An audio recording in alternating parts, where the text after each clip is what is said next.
Ça y est, enfin, on est là. Je vais vous présenter mon invité. Je sais, hein, vous êtes tous impatients de la découvrir. Avec moi, c'est Fanny Doriot. Bonjour Fanny. Bonjour Gloria. Comment ça va? Ça va très bien, merci de me recevoir. Eh bien, merci d'avoir accepté l'invitation et de pouvoir partager avec nous votre belle aventure. Parce qu'effectivement, il sera question de raconter votre parcours pour qu'on puisse, en tout cas les auditeurs, savoir qui vous êtes. Parce qu'on ne vous voit pas à la radio, mais voilà, on va apprendre à se connaître. Tout à fait.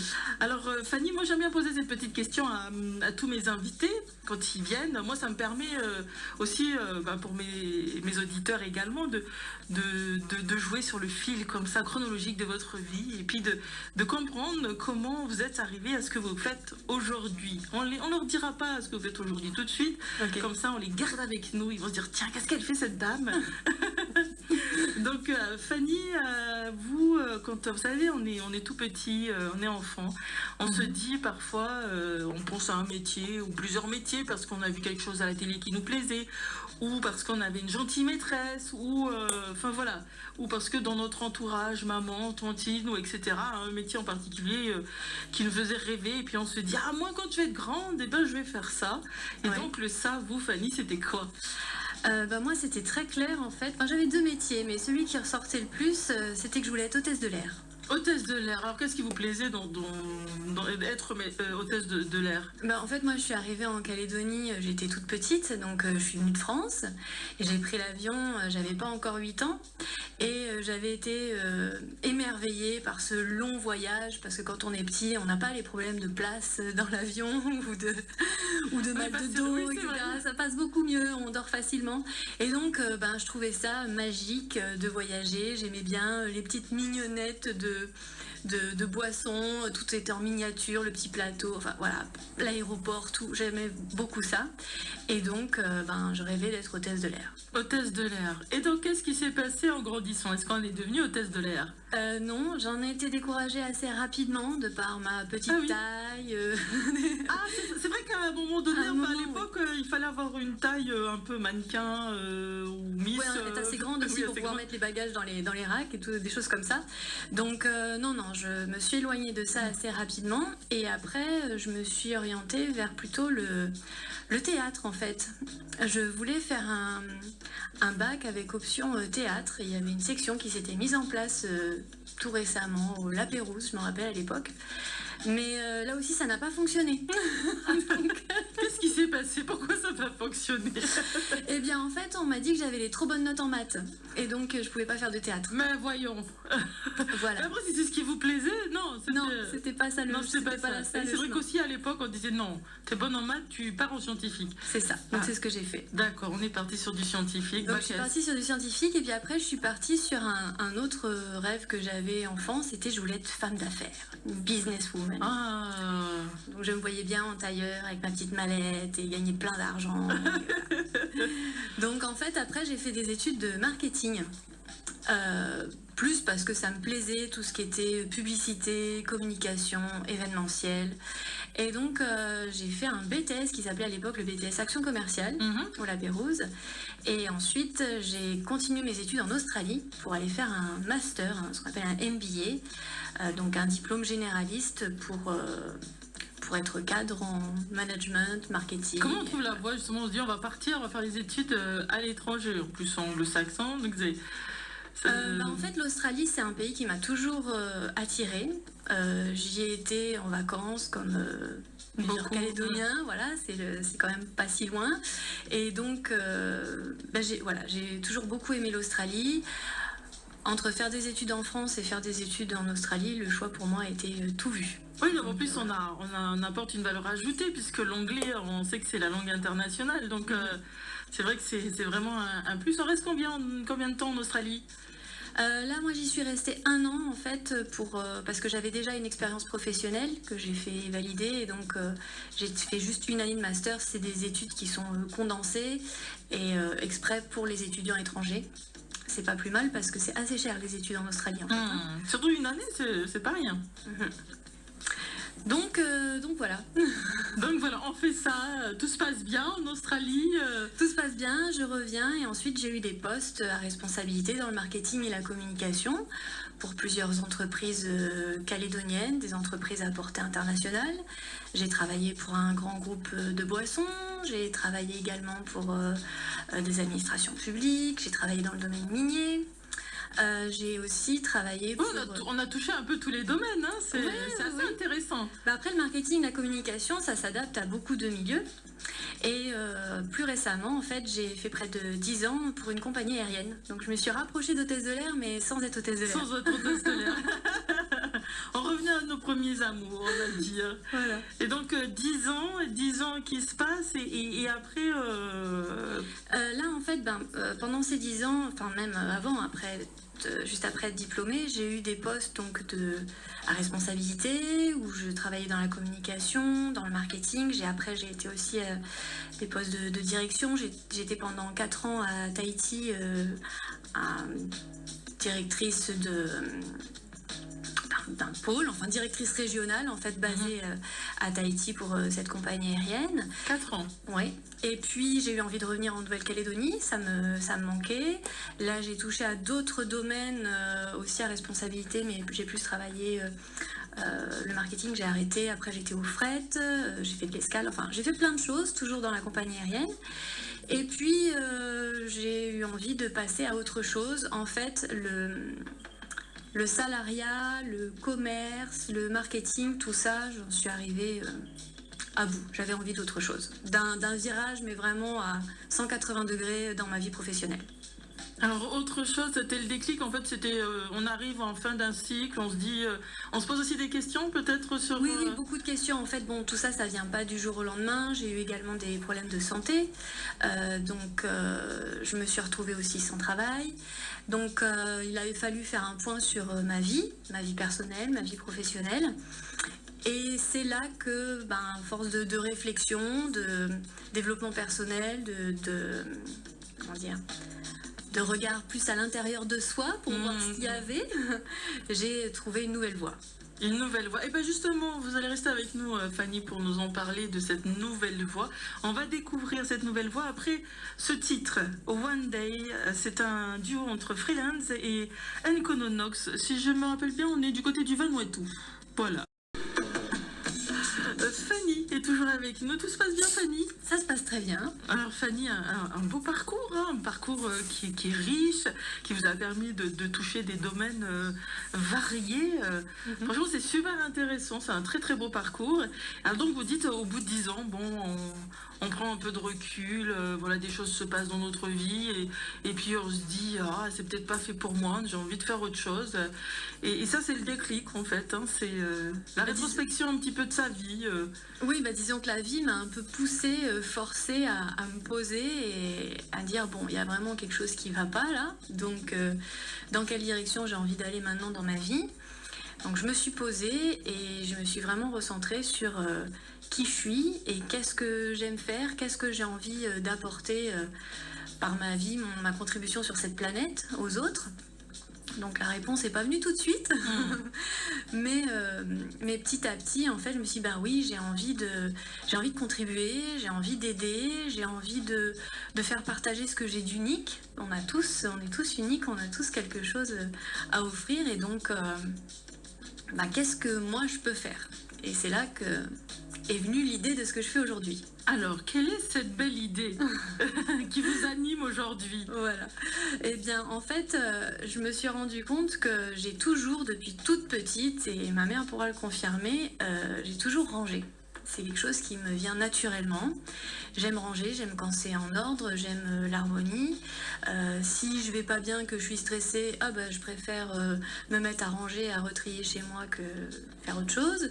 Et voilà, s'il y avait une activité que je fais avec plaisir et que je pourrais faire même gratuitement, c'est ranger. Et donc aujourd'hui, je me suis faite coach en rangement. Parce que ça me permet d'avoir mon style de vie idéal qui est de pouvoir vivre de ce que j'aime faire et surtout de ma nature. Puisqu'en fait, voilà, c'est une compétence que j'ai naturellement. Et comment on devient coach en rangement? C'est quand même un métier qui est pas commun, pas très peu... C'est un métier émergent. Il y a de plus en plus de coachs en rangement. On les appelle des home organizers aux États-Unis, enfin dans les pays anglophones. Donc il y en a de plus en plus. Et ce qui m'a confortée dans l'idée d'en faire mon métier, c'est Marie Kondo, en fait, qui est une ancienne, enfin, elle a commencé à être coach en rangement à l'âge de 19 ans. C'est un peu elle aussi qui a fait émerger ce type de métier. Et maintenant, elle forme des personnes pour être coach en rangement selon sa méthode. Donc quand j'ai vu ça, je me suis dit, mais oui, c'est ça qu'il faut que je fasse. Donc je suis coach en rangement de la méthode de Marie Kondo. Et aujourd'hui, c'est un jour très particulier pour moi parce que j'ai obtenu ma certification. Donc je suis officiellement, après un long parcours de formation et de certification, je suis aujourd'hui officiellement certifiée au niveau Silver, parce qu'il y a plusieurs étapes, plusieurs niveaux de la méthode KonMari. Ah ben bravo Marie Kondo. Alors je ne sais pas si les fidèles auditeurs se rappellent, mais la semaine dernière justement je parlais de cette méthode de rangement de Marie Kondo que je trouve très très intéressante et puis très riche aussi parce que en fait elle lie le rangement mais au bien-être de la personne. C'est ça, on va au-delà du rangement. Le rangement, c'est une activité manuelle, on va dire, comme le ménage, mais en fait, quand on range ces objets, et surtout quand on les trie à la Marie Kondo, on va dire, c'est une introspection. On va questionner le rapport qu'on a avec nos objets. C'est pas par hasard qu'on garde tel ou tel objet, qu'on s'entoure de ci ou de ça. Et chaque objet a une énergie, chaque objet a une symbolique. Et donc, quand on décide consciemment de garder tel ou tel objet dans son environnement ou pas, ça a des répercussions sur sa clarté d'esprit, sur son bien-être. Bref, ça va au-delà que simplement avoir une maison rangée. C'est ça que j'aime bien dans la méthode. Alors donc, ça fait combien de temps maintenant que vous êtes coach en rangement, Fanny? J'ai commencé en août l'année dernière, mais je me suis... officiellement, c'est que depuis cette année. Cette année. Donc, quand on fait cette démarche-là, on devient un entrepreneur, on devient son propre patron. Maintenant, on n'a plus quelqu'un qui nous dirige. Donc là, ça change aussi la vie. Ça faisait partie un peu aussi de votre dynamique de se dire, bon, je vais trouver... parce qu'on peut trouver ce qu'on aime et ce qui nous anime dans une structure. Oui. Mais vous avez aussi cette dynamique et ce choix de dire j'ai envie de trouver quelque chose, mais j'ai envie de le faire moi. Oui, j'ai envie de le faire à ma manière, qu'on arrête de me dire fais comme ci, fais comme ça. Là au moins maintenant c'est moi qui décide. Après ça plaît ou ça plaît pas, mais ça me permet de aussi choisir mes clients et puis d'aller vraiment que dans la direction qui me donne de la joie. C'est un des principes de base de la méthode de Marie Kondo. On choisit de garder ce qui nous donne de la joie comme objet, mais après on l'applique dans tous les domaines de sa vie. Donc moi c'est ce que je mets en place et je décide d'aller sur le chemin qui me donne de la joie, que ce soit dans mes relations personnelles, mais aussi professionnelles, dans ce que je décide de faire au quotidien. Voilà, c'est un mode de vie, une philosophie de vie que je mets en pratique. Ça donne envie, je ne sais pas vous les auditeurs et à la réalisation, là, on est à l'écoute même. Ça donne envie. En tout cas, on sent que c'est positif en fait. C'est vraiment, c'est que du positif. Et donc coach en rangement en Nouvelle-Calédonie. Quand on devient coach en rangement, quand on devient entrepreneur dans ce domaine-là, et comment ça s'articule? Est-ce qu'on trouve notre statut, entre guillemets, juridique? Enfin, on est entrepreneur, sans doute patenté pour vous, je suppose. Oui. Là, est-ce qu'on trouve notre Après, c'est notre pas branche C'est compliqué, là. C'est-à-dire que moi, là, j'ai fait les choses à l'envers. Normalement, il y a un marché, il y a un besoin, et puis on va venir proposer une offre de produits, de services pour répondre à ce besoin. Moi, j'ai fait l'inverse. J'ai dit, voilà, je suis là, je suis coach en rangement. Si vous avez besoin d'aide pour ranger chez vous, si vous avez envie de changement dans votre vie, je suis là pour vous aider. C'est avec plaisir que je le ferai. Je n'ai aucune idée de si cette activité va être viable sur le long terme. Voilà. C'est telle une start-up en fait où on fait les choses complètement à l'envers. Je fais les choses à l'envers, je lance le processus si et puis après on verra. Tac. Peut-être qu'à l'année prochaine je serai plus là parce qu'en fait personne n'aura voulu ranger avec moi, donc je ne sais pas. Et je ferai autre chose. Voilà, je rebondirai et puis on verra, partira sur autre chose. Mais pour l'instant, oui, c'est difficile d'être entrepreneur et en même temps c'est facile. Parce que moi, enfin voilà, ça m'apporte vraiment beaucoup de bonheur, de bien-être au quotidien. Après, je ne cache pas, c'est être entrepreneur, c'est pas savoir comment on va payer ses factures à la fin du mois. Hein, donc, c'est la différence entre être salarié et être à son compte. C'est le deal, c'est comme ça. Mais par contre, j'ai beaucoup été aidée par les structures locales que je tiens à remercier. J'ai fait le parcours avec l'initiative NC, j'ai aussi bénéficié de formations à la CCI, à la CMA. Donc là, je fais partie de l'association des femmes entrepreneurs, les Nautiliennes. Donc tout ça, c'est vraiment des structures, des personnes derrière qui sont aidantes, qui m'aident, et c'est génial que tout ça soit en place. Et puis ça rentre vraiment dans votre dynamique en fait, hein, parce que vous parlez, elles sont aidantes, mais votre objectif c'est d'aider aussi. Hein. Oui. Ce processus coach en rangement, c'est ça, on aide les gens. Et quand vous avez proposé justement de faire du rangement, d'aider les gens, quels ont été, en tout cas pour les premiers clients ou les premières personnes à qui vous en avez parlé, quelles ont été les réactions? J'ai eu que des réactions positives. Bon, il y a certaines personnes qui disent quoi, coach rangement, c'est quoi ça, n'importe quoi, qui vont dire moi j'ai pas besoin de toi, je sais déjà bien ranger, et c'est tant mieux. Mais par contre, il y a beaucoup de personnes qui m'ont dit mais oui, super idée, tout le monde a besoin de mettre un petit peu d'ordre chez soi. Et puis surtout, les personnes qui en ont le plus besoin, des fois elles osent pas. Elles osent pas demander de l'aide, donc j'espère que demander de l'aide, ça va être plus facile pour elles maintenant de savoir qu'il y a des gens comme moi qui sont là exprès pour les aider. Je sais qu'il y a plein de personnes qui sont en difficulté par rapport à leur intérieur, et faut pas en avoir honte, avoir envie de changer, que ça reste. Enfin voilà, c'est pas parce que c'est le bazar que ça va rester. Oui, on peut faire quelque chose, bien sûr. Et passer une étape de sa vie. Donc j'espère que ces personnes-là, elles oseront faire appel à moi ou à d'autres coachs en rangement. Mais voilà, on est là pour aider. Beaucoup de coachs en rangement en Nouvelle-Calédonie ou... Non, pas tant. Oui, c'est non, ça. Pas tant que ça. J'en connais une, Fanny, avec nous, notre invitée. Donc Fanny, moi j'aimerais bien, justement, je suis intriguée et curieuse. Je vais dire moi, par exemple, on va prendre l'exemple, mais je suis cliente, moi ça m'intéresse parce que j'ai des choses qui pour moi sont encombrantes, mais en même temps j'ai pas envie de les jeter, mais je sais que bon. Enfin voilà, c'est. Alors comment ça se passe, les prises de rendez-vous et le travail après qui va être réalisé? Quelles sont les étapes? Déjà, je fais toujours un premier rendez-vous avec la personne à son domicile pour échanger, pour voir vraiment quelle est sa motivation, quel est son besoin, pourquoi elle fait appel à moi, quelle est l'ampleur du chantier. Parce que, bon, je disais, il y a des personnes qui sont dans le bazar, mais il y a aussi des personnes qui sont ordonnées en fait et qu'on pourrait croire n'ont pas besoin de coach en rangement, qui vont faire appel à moi parce que vraiment trier ses affaires, remettre de l'ordre, voilà, ça apporte quelque chose de plus. Donc quand on a une phase je sais pas, on vient de se séparer ou c'est la première fois qu'on emménage dans un lieu, et on peut avoir envie de faire un point et on a besoin d'aide, de conseils. Donc bref, il y a toujours un premier rendez-vous pour faire le point sur les besoins de la personne. Et puis après, moi par rapport à ça, je propose un plan d'action. Je dis en fonction des disponibilités aussi de la personne et de son budget, qu'est-ce que je peux proposer, si ça va être une séance, plusieurs séances, étalées dans le temps ou pas. Voilà, c'est à la carte après.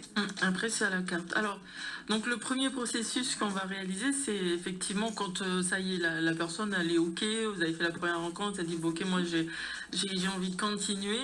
Quand vous revenez, alors qu'est-ce qui se passe à ce moment-là? Qu'est-ce qu'on fait? Déjà, moi, ce qui me fait beaucoup rire, c'est souvent le premier rendez-vous, les clients sont angoissés et c'est pas rare qu'ils annulent le premier rendez-vous. Ils m'appellent. Non, en fait, finalement, je crois qu'on va repousser. Donc ça me fait beaucoup rire. Peut-être parce qu'ils ont une certaine attache pour des objets et ils ont peur justement que Fanny arrive. C'est ça, va tout chambouler dans leur vie. Ils sentent intuitivement qu'ils va y avoir du changement, mais c'est compliqué. Ouais, le changement, on sait que c'est pas simple, ouais, effectivement. Donc, quand on arrive à avoir ce premier rendez-vous, on y va tranquille. Voilà, moi, vraiment, je les rassure.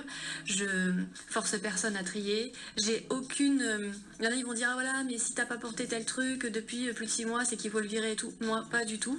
C'est vraiment du tri par rapport à ce que procure l'objet et décider de garder ce qui nous apporte du bien-être. Donc on commence par le tri. Et donc on commence par le tri. Voilà, on passe en revue chacune de ces possessions dans un ordre bien défini.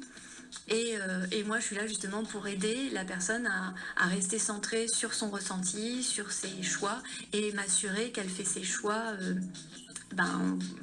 avec le cœur, quoi, on va dire. Vraiment, pour elle, c'est pas moi qui décide ce qu'une personne doit garder ou pas, surtout pas. D'accord, ok. Oui, c'est un accompagnement. Voilà. On essaye de faire comprendre les choses et à partir de là, ok. Et la personne d'elle-même, en fait, en discutant avec, en faisant prendre conscience des choses, elle va se dire ah bon, ouais, bah, en fait, non, j'en ai pas vraiment besoin. C'est ça, ouais.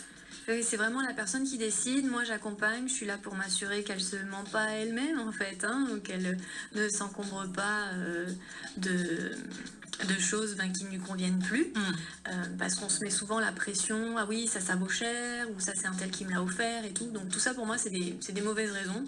La seule d'autant plus que ça reste du matériel. Enfin, une attache...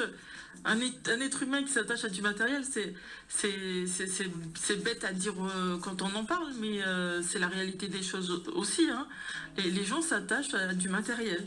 Oui, mais bon, voilà, le matériel, il est plein de symboliques, il y a des souvenirs qui sont liés, il y a une valeur, il y a tout ça, donc c'est pas simple. C'est pour ça que je suis là, pour aider. Donc après, on a fait le tri.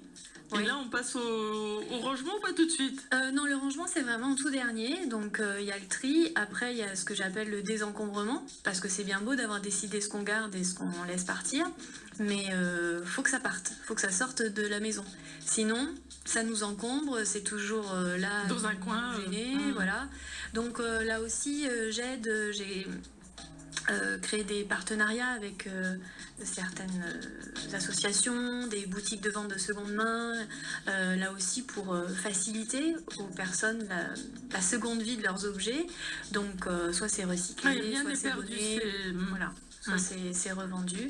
Et voilà. C'est peut-être plus facile justement de laisser partir les choses comme ça dans cette façon que vous faites, que se dire ça va tirer à la poubelle, mais non, ça devrait être plutôt à tel ou tel endroit ou être utilisé de telle ou telle façon comme moi je l'ai utilisé. Pourquoi la poubelle? Parce que quand on dit poubelle, c'est une vie pour cet objet ou cette chose qui se termine, quoi. Enfin, c'est fini. Donc c'est vrai que l'approche est plus subtile de se dire voilà, on va donner une seconde vie à ce que... En fait, c'est de se dire l'objet, il a fait son travail avec nous, il nous a apporté ce qu'il avait à nous apporter. La relation avec cet objet, pour nous, est terminée, mais l'objet peut continuer à vivre et avoir une autre relation avec un autre être humain, voilà, apporter autre chose à quelqu'un d'autre, sous cette forme-là ou sous une autre forme, avec la réutilisation d'objets, le recyclage... Un grille-pain peut devenir, c'est quoi, enfin voilà, on peut changer l'utilisation des objets. Alors, quand on a passé cette étape de désencombrant,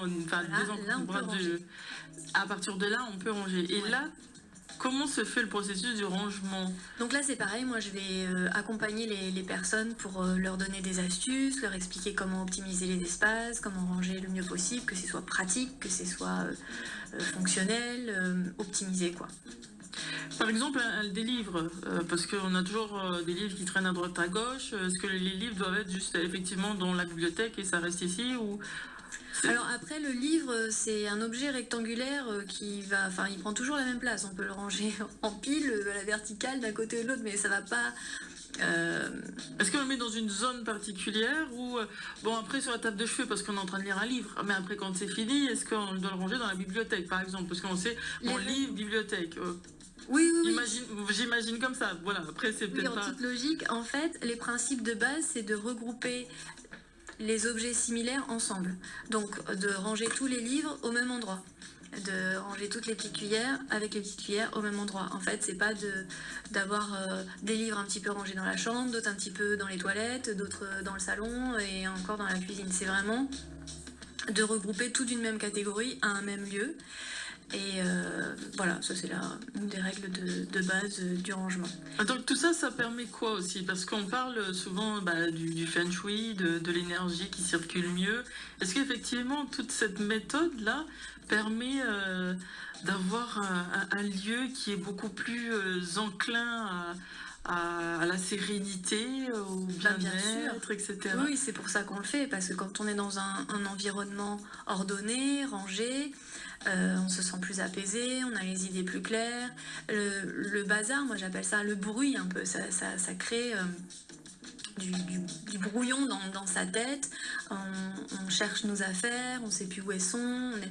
Alors que quand on a une table sans rien dessus, ça laisse une page blanche pour pouvoir commencer un projet, pour pouvoir se mettre à faire quelque chose. Mais il faut d'abord déblayer tout ce qu'il y avait sur la table. Et ça arrive, parce que là on va parler d'une maison, donc on va parler de privé, en fait, de particulier. Est-ce que chez les professionnels aussi, un bureau, enfin un espace de vie, c'est pareil. Ça rentre dans vos... Oui, que ce soit une maison, que ce soit un bureau, l'espace de travail. Je pense même à notre bureau, l'ordinateur, l'espace informatique. On a besoin de rangement, de classement de la même manière si on veut être plus efficace et avoir les idées plus claires. D'accord. Mais écoutez, on va se faire une toute petite pause musicale et puis on va finir avec une note positive. Moi, j'aime bien que mon invité, par rapport à son parcours de vie, des fois on retient une phrase, une expression ou par rapport à son métier, qu'on a envie de partager, puis juste très rapidement expliquer à quoi ça correspond. poussé un petit peu plus les minutes, mais c'est pas grave. Donc Fanny est toujours avec nous. Et dernier mot, alors moi je parlais d'une phrase, mais ça peut être aussi les ressentis des clients ou clientes qui ont pu être accompagnés par vous. Ah oui, c'est ça vraiment qui est magique avec toutes les personnes que j'ai accompagnées, c'est de voir comment elles se sentent et la lumière dans leurs yeux quand on a terminé. Il y a toujours un énorme sentiment d'allègement, de joie, de bien-être. J'ai une cliente, elle m'a dit « Ah mais t'es vraiment la Mary Poppins, c'est génial, je pensais pas qu'on pourrait arriver à ça ». C'est un nouveau départ, quoi. Et c'est vraiment faire de la place pour une nouvelle vie et pour pouvoir aller vers ce qui compte vraiment pour soi. Donc, moi c'est mon carburant, quoi, de voir ce bien-être que j'apporte. C'est kiffant. Donc, ouais. Eh bien, en tout cas, merci Fanny. Voilà, c'est kiffant. C'est comme ça qu'on doit vivre la vie. Kiffer la vie, voilà. Manger la vie à pleines dents et profiter et faire ce qu'on aime. En tout cas, c'est ce qu'on vient de voir avec vous, Fanny. Merci beaucoup pour ce beau partage. Merci, Gloria. Et au plaisir.